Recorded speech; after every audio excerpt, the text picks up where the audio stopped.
Okay. Welcome, everybody, to the November 12th meeting of the Daytona Beach Beachside Redevelopment Board. Let's have a roll call. Okay. Amy Pyle? Here. Gary is absent today. Excused, yes. Tom Caffrey? Here. Helen Humphreys? And then we have William Here. Byrne? Here. Timothy's? Excused. Laura Murphy? Here. Welcome to our new member. Hey, yeah, thank you. Okay, Pledge of Allegiance. Everybody rise. Hand on the heart. I pledge allegiance to the flag of the United States of America and to the republic for which it stands, one nation, under God, indivisible, with liberty and justice for all. And now we have approval of the minutes. Anybody want to make a motion to approve the minutes from last month's meeting?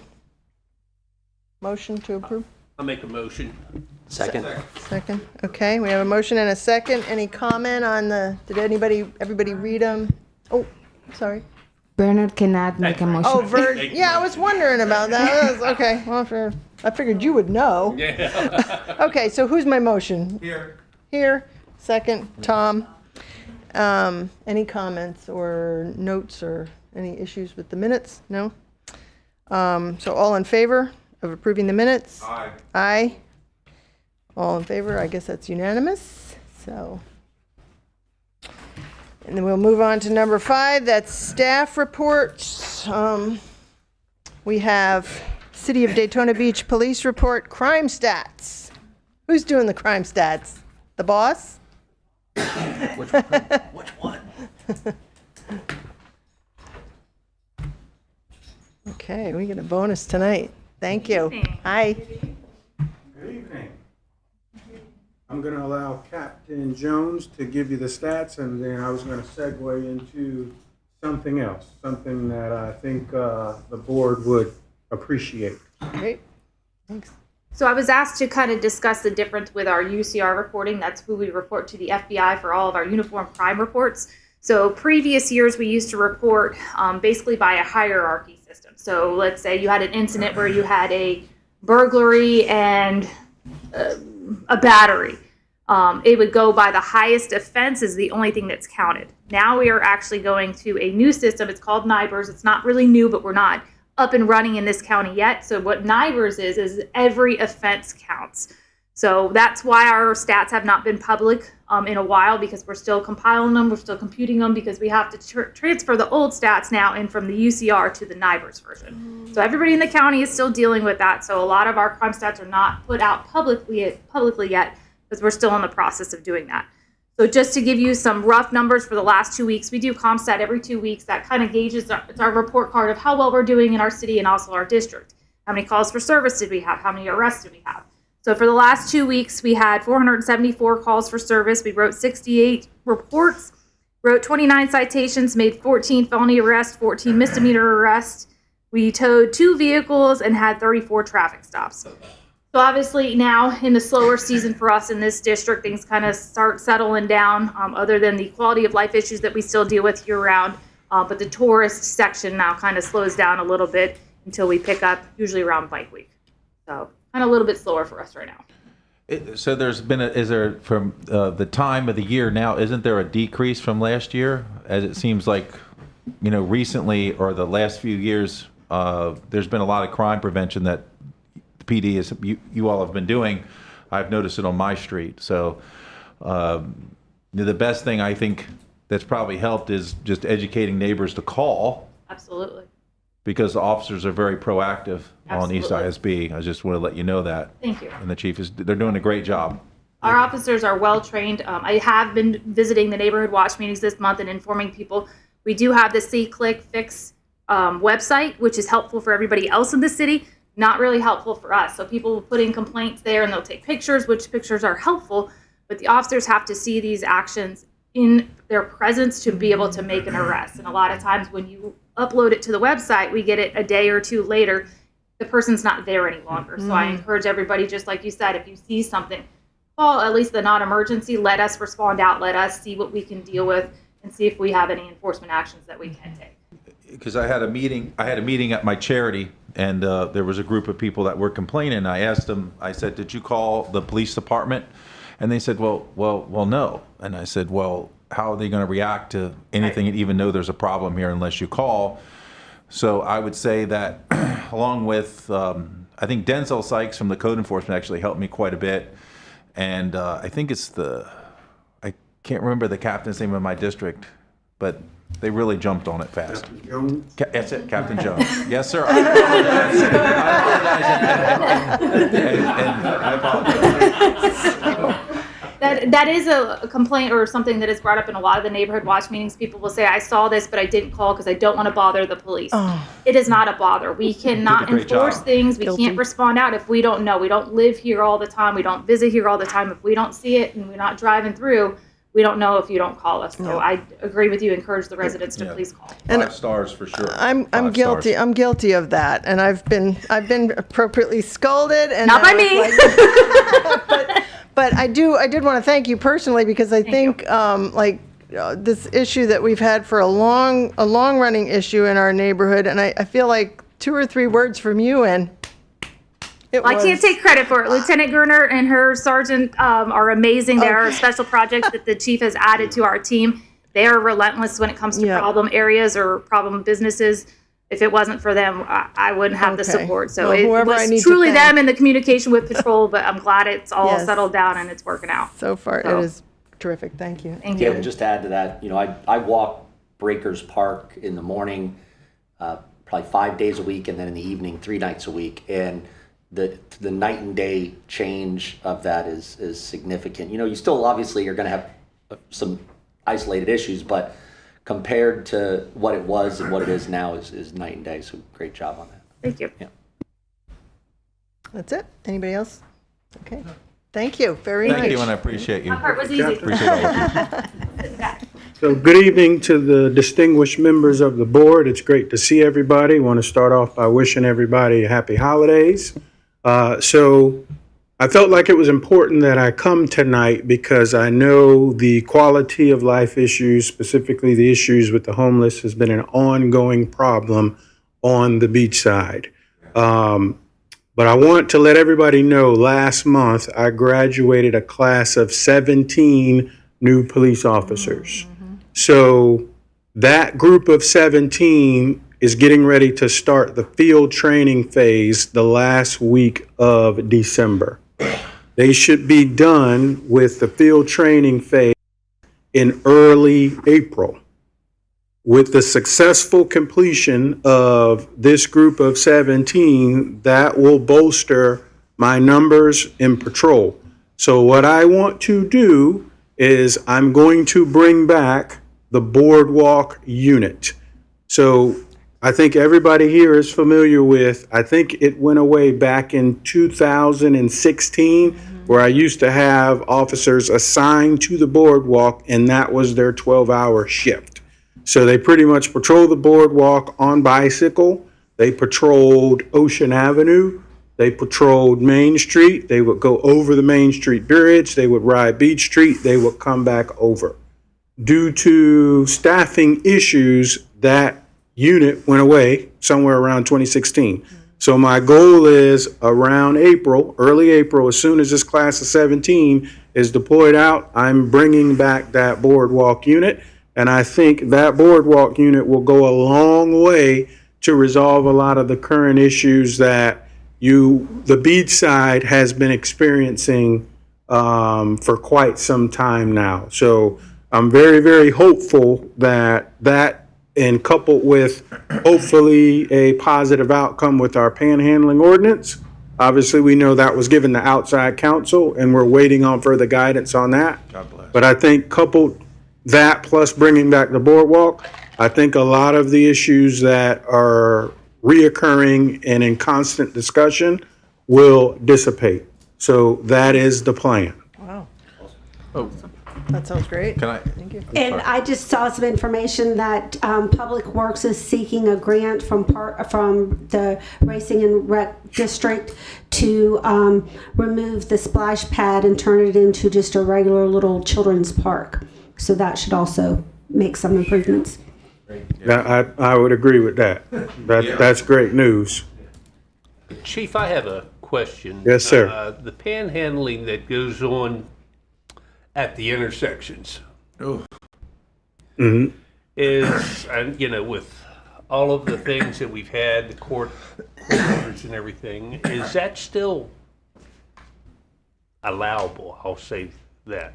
Yes, we're still under the injunction, so we have to be very careful in how we.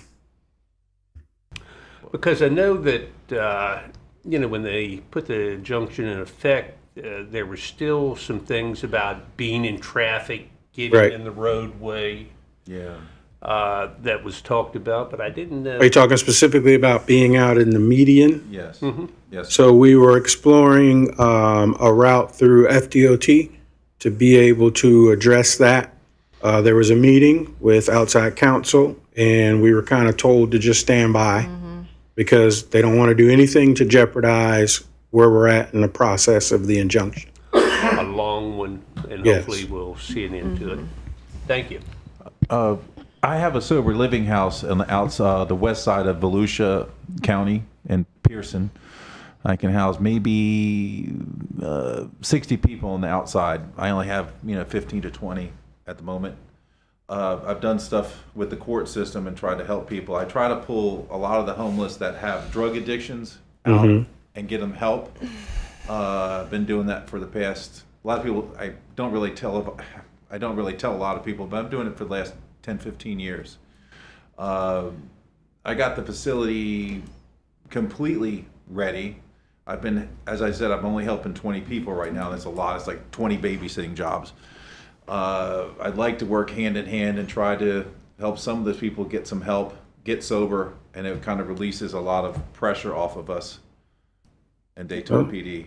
I love it. It sounds great. We just got to identify the ones that actually need the help or actually Or they want the it. help. Yes, Right. sir. Yes, sir. So I have a question. You said there's a class of 17 getting ready to graduate. Do you have another class lined up to go, or you have a lot of applicants? There's a class now that started a few months ago, but there's only 8 in that group. And then the next class is slated for May, and we're trying to make that a big one of about 15 to 20 in that May Academy group.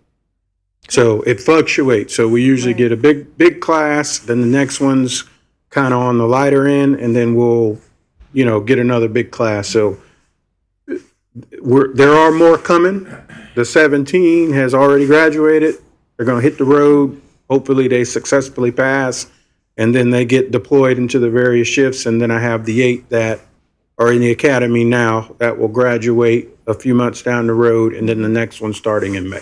Is the state still offering a bonus for officers that come in from or trainees that come in from other states? I feel like there was a point, there was a $5,000 incentive at some point, or is that passed? They don't do that anymore? So I don't want to misspeak. Okay, I might have it I wrong. know I think we still do get that bonus once a year from the state, but our issue is not being able to provide experience pay. That's something that has to be negotiated through union contract. Gotcha. And it didn't make the list this last contract, but I think that'd be something else that would be good to help bolster staffing numbers if we can provide that experience pay. So those officers that, may be with another agency that may want to make a change, we could bring them in and they wouldn't have to start at the bottom. Gotcha. We don't have that currently. Everybody starts at the bottom.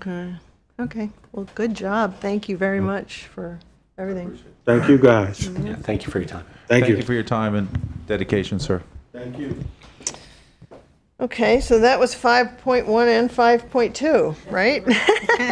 So do we have any people wanting to speak, public comments? Is there anyone? John? We have John.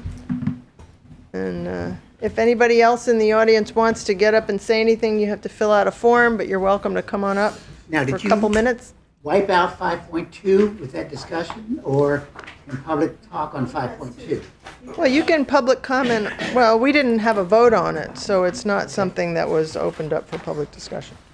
Well, the idea on 5.2 was not that we would have somebody there for 5 minutes an hour is not what I thought we were planning on. If I understood the chief correctly, it's going to be 1, 2, 3, 4, 5, 6, 7 roads, all right? And even on a bicycle to go the boardwalk, Ocean Avenue, A1A, Main Street, Seabreeze, the He bridge. didn't say Seabreeze, but he did mention Beach Street, which is, and that was what we had in the past. Is He it going to be mentioned the a team. same? The route. I'm sorry. We might as well clarify because I wasn't sure about that either. So I was just The detail. providing an example of what they used to cover. Right, that's what I But thought. when we get restarted, they're gonna favor the actual beach side. Okay. I'm gonna try to keep them over on the peninsula, mainly the boardwalk, Ocean Avenue, and then I also want them on Main Street Main as Street. well. Perfect. So Thank you. There's your clarification. Proactive. So, Nice. okay. So do we want to have any additional, all right? Even if we have to pay, because remember, we paid $1 million a year several years ago to have 5 police officers for the CRA.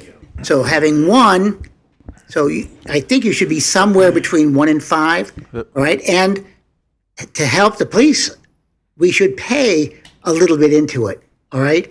I understand that when they did that, they did not get any money from the CRA.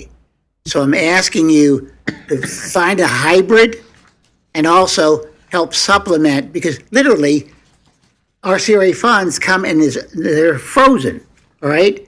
And that money normally would go into the police department, a portion of it. So they're not getting that $11 million or so portion of it.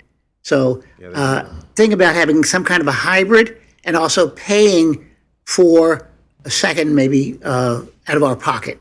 So it helps them, it helps us. All right. Thank you, John. Thank you very much, John. Anybody else?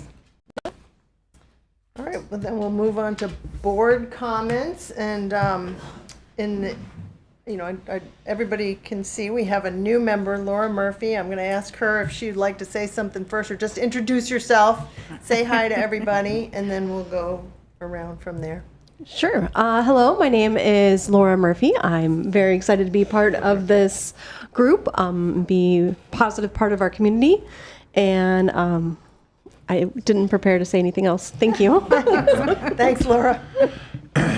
Well, the thing that I think this is great because we have a proactive Daytona Beach Police Department, and very proud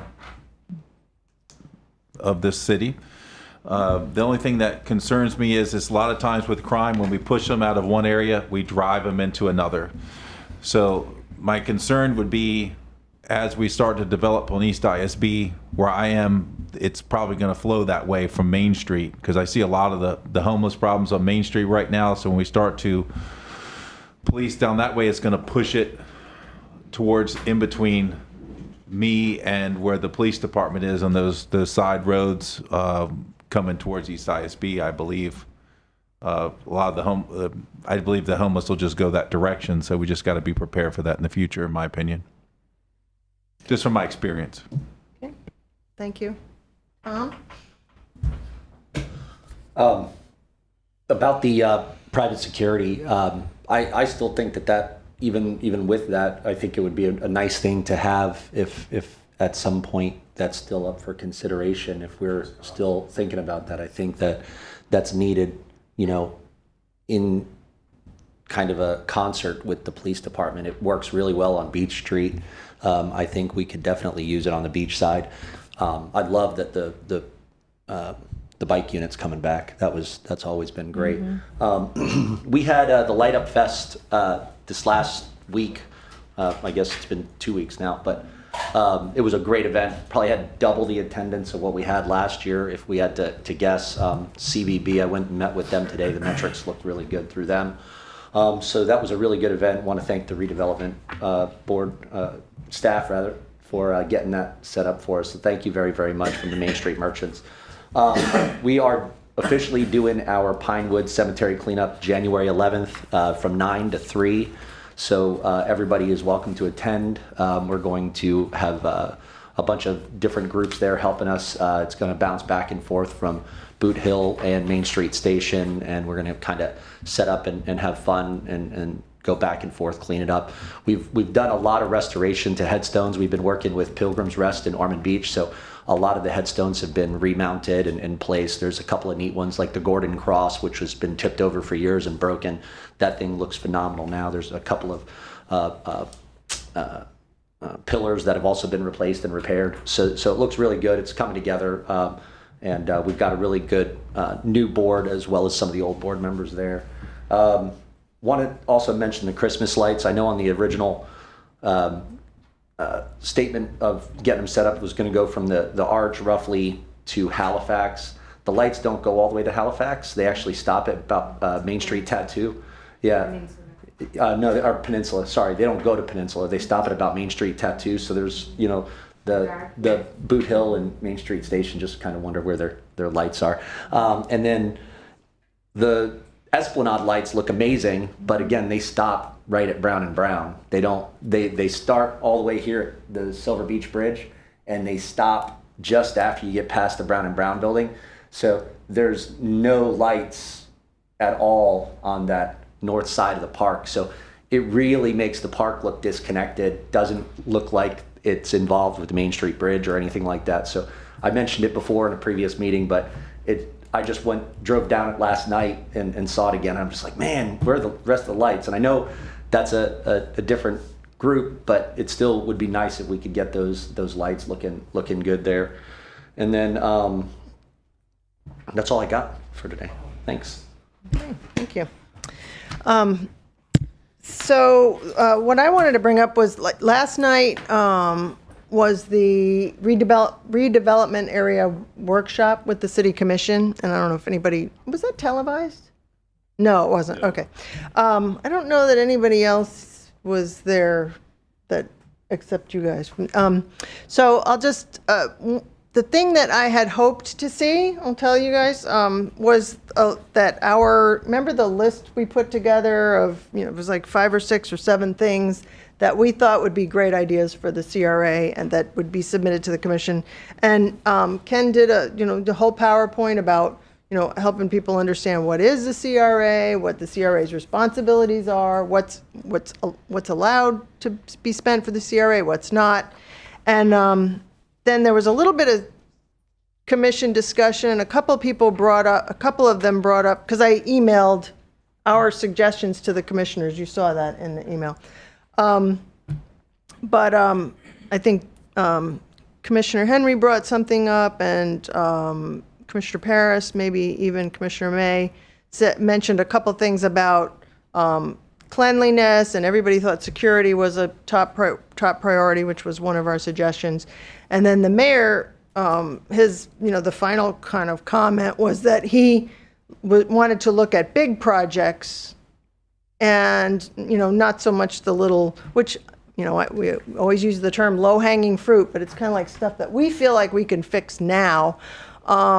So I just wanted to, reiterate that I had kind of hoped that maybe that low-hanging fruit would have been a topic of discussion or a point on the PowerPoint or something. So I was just a little, I kind of had hoped, I don't know, maybe that wasn't the official place to give them our ideas, but, I'd still like to see that as part of the discussion going forward. And I think some of the commissioners want to see that too, even though the mayor didn't seem that interested in it.